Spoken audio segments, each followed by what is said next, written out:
Olá, povo de Deus, quinto domingo da quaresma, 3 de abril de 2022. A nossa reflexão de hoje é a partir de Isaías 43, 16, 21, Filipenses 3, de 8 a 14 e João 8, de 1 a 11. Isto diz o Senhor que abriu uma passagem no mar e um caminho entre as águas impetuosas, que pôs a perder carros e cavalos, tropas e homens corajosos, pois estão todos mortos e não ressuscitarão. Foram abafados como mecha de pano e apagaram-se. Não relembreis coisas passadas, não olheis para fatos antigos. Eis que farei coisas novas e que já estão surgindo. Acaso não as reconheceis? Pois abrirei uma estrada no deserto e farei correr rios na terra seca. Hão de glorificar-me os animais selvagens, os dragões e os avestruzes, porque fiz brotar água no deserto e rios na terra seca, para dar de beber a meu povo, a meus escolhidos. Este povo eu o criei para mim, e ele cantará meus louvores. O texto de hoje é do segundo Isaías, conhecido como Livro da Consolação, dirigido ao povo de Israel no período pós-exílio da Babilônia. Este oráculo de salvação começa por recordar a mãe de todas as libertações, a libertação da escravidão no Egito. Mas evocar essa realidade não pode ser uma fuga nostálgica para o passado, um repousar inerte na saudade, um refúgio contra o medo do presente. A lembrança do passado é válida quando alimenta a esperança e prepara para um mundo novo, um futuro novo. Na ação libertadora de Deus em favor do povo oprimido pelo faraó, o judeu crente descobre um padrão. O Deus que assim agiu é o Deus que não tolera a opressão, que está do lado dos oprimidos. Por isso, não deixará de se manifestar em circunstâncias análogas, fazendo acontecer a salvação do povo escravizado. A atuação de Deus manifestará de forma clara o amor e a solicitude de Deus pelo seu povo. Diante da ação de Javé, o povo tomará consciência de que é o povo eleito e dará a resposta adequada. Louvará o seu Deus pelos dons recebidos. Filipenses 3, de 8 a 14. Irmãos, na verdade, considero tudo como perda diante da vantagem suprema que consiste em conhecer a Cristo Jesus, meu Senhor.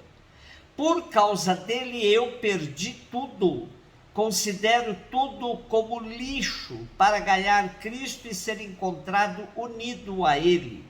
Não com minha justiça provindo da lei, mas com a justiça por meio da fé em Cristo, a justiça que vem de Deus na base da fé.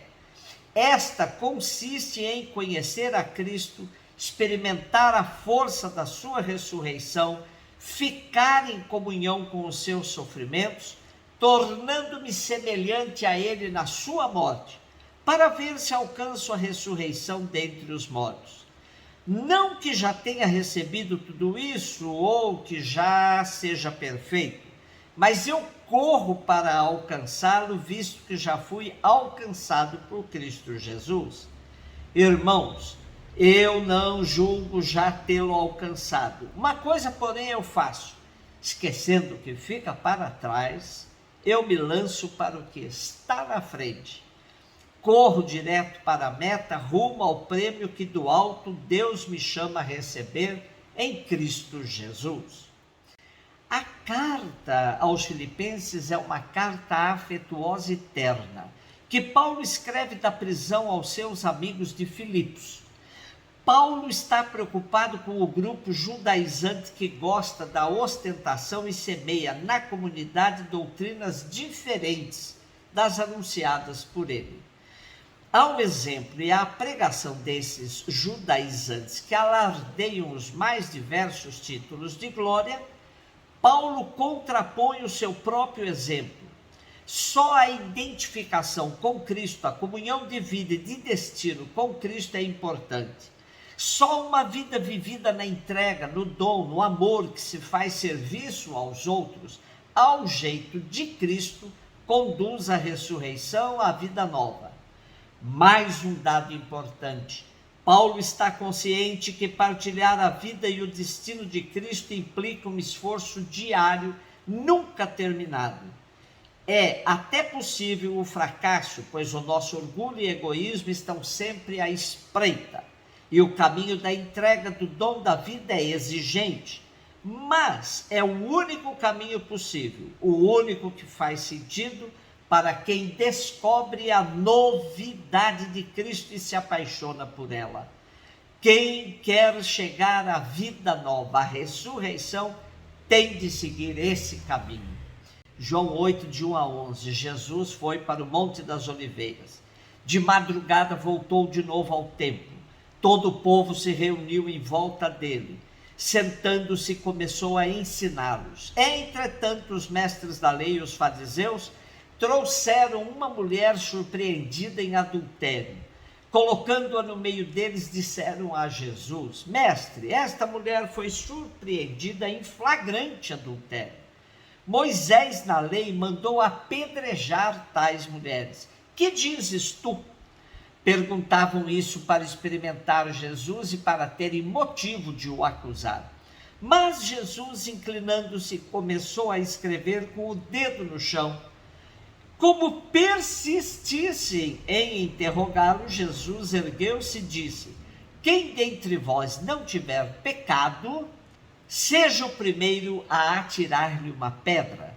E, tornando a inclinar-se, continuou a escrever no chão. E eles, ouvindo o que Jesus falou, foram saindo um, a começar pelos mais velhos.